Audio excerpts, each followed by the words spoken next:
নমস্কার। কবি নির্মলেন্দু গুণের কবিতা বসন্ত চিত্র।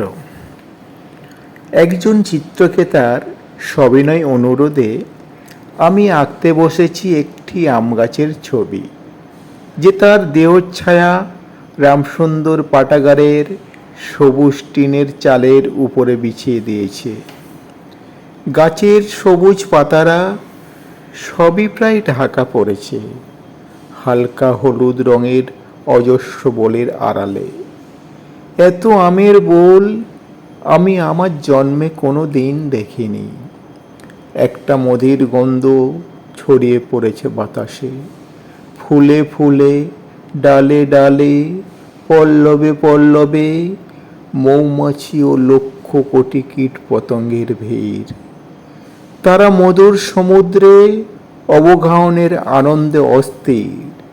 বসন্তের ঝড় আর শিলাবৃষ্টির ঝাপটা থেকে যদি অমৃত ফলের এ মঞ্জুরিগুলি বেঁচে যায়, আসন্ন গ্রীষ্ম ও বিষণন বর্ষায় তবে আর আমাদের আমের অভাব হবে না। হে বসন্ত, তুমি একটু শান্ত হয়ে বসো, আমি তোমাকে আমার পরাণ ভরিয়া আঁকি। নমস্কার।